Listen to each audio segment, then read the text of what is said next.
Good evening, ladies and gentlemen. Welcome back to another episode of RuneNews. It's your boy, Ryan. This week, Jagex gave us one of the most crucial and convenient quality of life updates for Theatre of Blood that we've had in a very long time. I'm really excited to discuss it, but first I want to admit that I am a huge fan of old school RuneScape. I love the game. I can't get enough of it. I am addicted to the game, and I admit it. Sometimes I want to throw my fist through the monitor because obviously just bad RNG and shitty Australian internet. Otherwise, it's a great game, and I want to know what your favorite thing about old school RuneScape is. Leave the answer in the comment section down below. Like and subscribe while you're down there if you haven't already. Let me know what your favorite thing about old school RuneScape is. Without further ado, being the key word, we're going to dive into the update. Now, in typical old school fashion, we have a Returns of a Mascot update with just a few little changes, nothing big. It is all the rave at the moment in the game, so we're going to get this for another couple of weeks still. Nothing too big, just little things like you can right-click drop items straight out of the supply scroll box that you get now from the Spirit. The remnants and the ornament kits from doing high invocation raids are now considered valuable drops. And the deadly praise invocation was showing on the screen that it's actually dropping the prayer effectiveness. I think it still wasn't, but it was showing that it was on the summary screen, but will no longer do that. So you're getting the correct information. Pretty easy update so far for Returns of a Mascot. Next up, we have some group Iron Man changes. It's mostly about being a permanent Iron Man. There's a setting, if you talk to the Iron Man tutor in Lumbridge, you can make it so that even if you get hacked as an Iron Man, you cannot be reverted to a main account. People can't grief you in that way, and you can't be turned to an unranked group Iron Man either. That's just a setting that's been enabled. If you go to the Iron Man tutor as an Iron Man, you can go there and talk to the guy and say, please permanently keep me as an Iron Man. Remember, that is permanent and it is not reviewed by the support team. So if you're going to make that decision, if you feel like one day you might want to, rust your Iron Man and become a main account, don't do this setting. But if you're a real man, you got some hair on your fucking chest or balls, go to the Iron Man tutor and just click the little box, make it permanent. That way, if you get hacked, you at least won't become a main account, which I guess if you get hacked anyway, you're fucked regardless. But I'm going to go ahead and do that on the group Iron Man anyway. I'm pretty sure it won't ruin prestige. I don't see why it should. So make sure you check that content out if you're an Iron Man. I know we want to get to the Theatre of Blood update. So quickly, the Steam and client fixes are here. They're all shit. None of them matter. Except this one here, actually. The Java and Steam one. Holding shift while on the inventory and then switching to a different tab, letting go of shift, whatever. So basically, like, shift is still being applied when you're swapping back to your inventory, and people are accidentally shift dropping T-bows and Bofas in P3 Wardens. People are accidentally dropping, I think Puggin dropped his Keris in Akka Room. It happens. People, I think, use it as a speedrun tactic for the Din's Bulwark in Cox or some shit. I'm not too sure why people have this setting enabled, but even if this bug was happening, I've got some advice for you all. In the settings, the RuneScape settings, like in the actual game, there's a warning where you can tick the box. So if items are untradeable or over a certain value, you cannot drop them. Take my advice. Turn that fucking shit on. Like, what? If you drop your T-bow, your Keris Partisan, your Bofa, and it's unreachable or you lose it because you accidentally dropped it, I have zero sympathy for you. You fucking deserve it. Get shit on. So turn on those settings and don't accidentally drop your siphon in TOB and then wipe, because people do that for some reason. Up it to like 500k if you got to drop occult amulets. It's not that big of a deal. And finally, one last thing, the beta news. Here's an update here of some patch notes, which, let's be honest, no one gives a shit about. So, yeah, we're going to skip that. Which brings us to other changes. Now, typically, other changes is a section where I just go, well, it's full of shit. Let's move on. But this week, the other changes, they do this once a month. Old School Team gives us one other changes a month where it's actually worth reading. And this is where the Theatre of Blood quality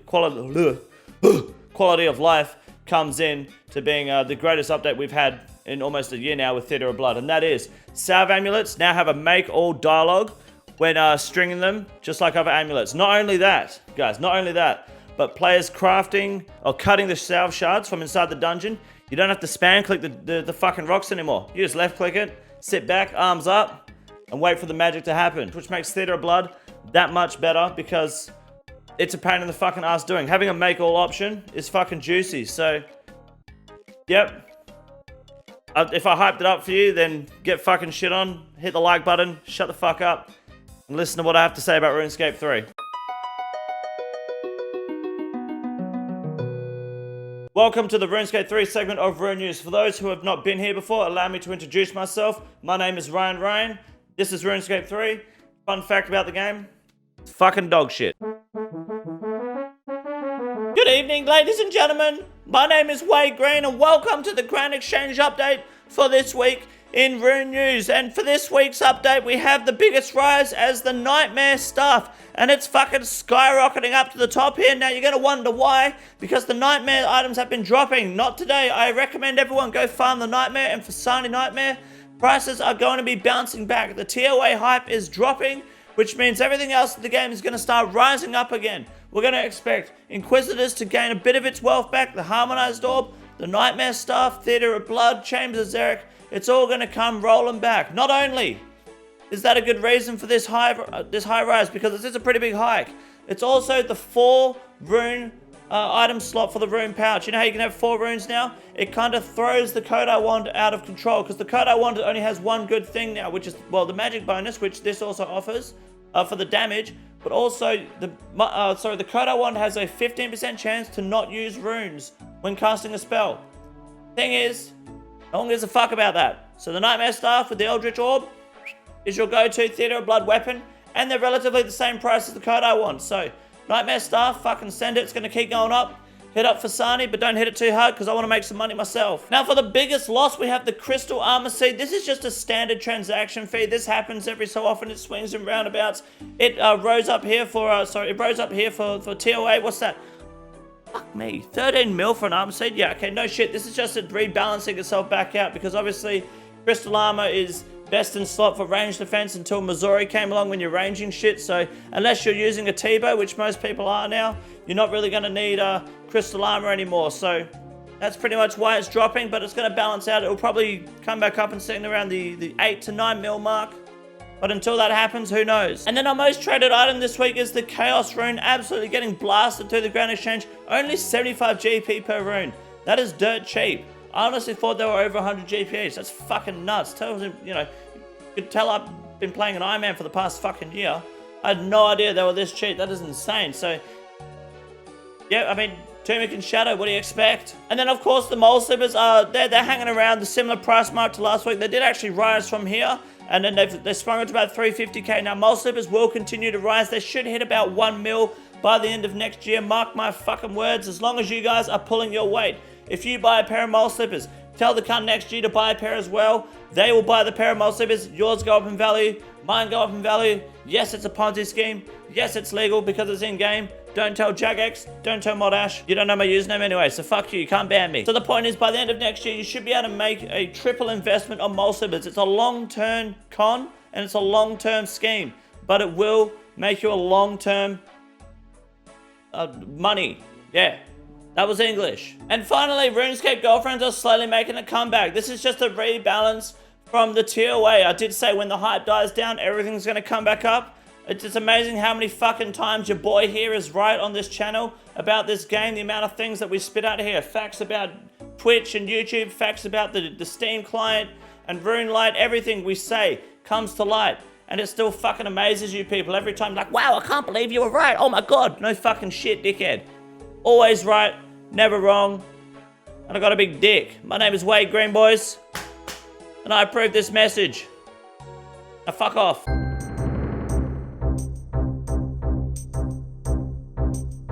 This week's Iron Man Moments is all about greed. Fat drops, fat amount of loots, and solo Shadow of Tumikins, or Tumikin's Shadow, whatever it's called. The Raid 3 stuff, solo drop for your boy Clem Fandango. He pulled it, I'm not sure when, a couple days ago. Yesterday at 8:34 p.m. he uploaded the screenshot. Chef's kiss, good shit. But if you think that's a good fucking drop, wait till you see this one. Chief Wiz, also known as Beppy Max, pulls a fat 2666 GP stack from the Barrows chest. Not only is that a terrible fucking drop, but it's also a terrible fucking screenshot and a terrible fucking crop. But don't worry guys, if you think that's bad, 2666 in the Barrows chest, I can go one step further and drop the coin stack just a little bit more with the Hacksaw on his Hardcore Man getting 2432 in the Barrows chest. I like the way his, I guess he's got the HD plugin on. The Barrows room looks fucking lit there. Not bad, good size, bad luck on the drop. That's what you get for being fucking garbage and sending me dog shit fucking screenshots like this one. However, ladies and gentlemen, that is it this week for RuneNews. It's your boy Ryan. I appreciate you all stopping by. If you got a big dick, hit the like button. If you don't, fuck off. This is the easiest room in the raid. It's quite simple. You got a big boy. Look at him. God damn. Fuck me, look at that boy. What a big boy.